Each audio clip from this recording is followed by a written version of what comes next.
Welcome to the Michigan Golfer Show. Join us each week as we explore the people, the places, and the events that shape our great game. Hi, I'm Jenny McCafferty, and I'm at Manistee National Golf and Resort with W. Bruce Matthews III, and Bruce is actually working on some short or par 3 courses. In fact, what do you prefer to call them, short or par 3? The short courses is probably more inclusive now. Okay. More inclusive. I don't worry about par, but other people are worried about it, but not me really. That sounds like a good quote. I don't worry about par. I don't either. So, among the short courses that have been pretty popular lately include one called the Wee course at the Cascades. Well, it was the Wee course, and they changed it to the Park. So that's okay. That's it was the Wee course for a couple of years, and then it's now known as the Park.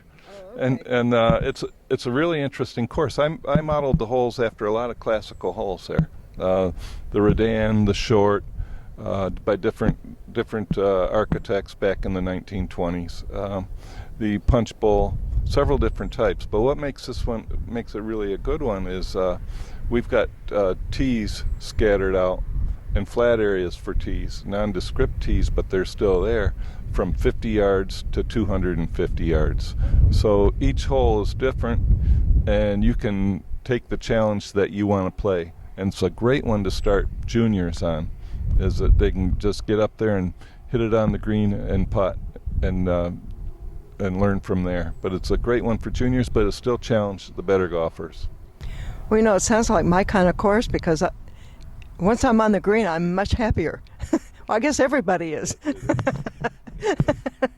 That's kind of fun. So, why do you think there is such interest in short courses these days? Time. Okay. Time. You can, the one at Cascade Hills, you can play it as a 2-hole, 3-hole, 6-hole, or 9-hole. So if you've got a half hour, an hour, or an hour and a half, you can be done. A lot of times when it's 6 o'clock at night after dinner, you don't want to commit to 2.5 hours on a 9-hole regulation length. Let's go hit the sticks. Let's go play the short ones for fun. You can take the family after dinner, and it really is popular that way. Lunch hour, you got people that are working from home now. They're not driving an hour in and an hour back.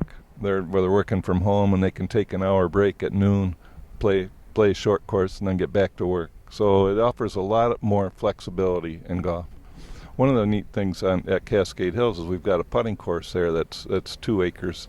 That it's similar to the one at Pinehurst, or even the one at St. Andrews. It's just got a lot of rolls, and it's got 18 holes on the putting course, and it's very interesting and layout that way. All of a sudden, my mind's at work. A lunch hour? I can do that. Lunch hour gone. Everybody should do it. Yeah. So I also think of them as good ways. Well, you sort of mentioned it yourself. Beginners can start with a shorter course and not be quite so humiliated at the beginning. It's intimidating. It's intimidating. Get back there and just whack and whack and whack. Yeah. That's how I learned. You just it was 8 shots to the green and then 3 putts from there. And you start as a 3-holer getting 33, and then you go down to 27, and then down to 18, and all of a sudden you get to be a 9-holer. So, but it's a lot less intimidating this way and a lot more comfortable. Yeah. Makes sense, and also you can usually see where it is you're aiming your ball. Yes. I mean, you can usually see the hole. Yes, everything's right in front, and everything's open, and no trouble. Just move it right to the green.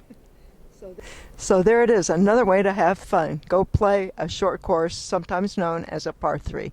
Thank you, Bruce.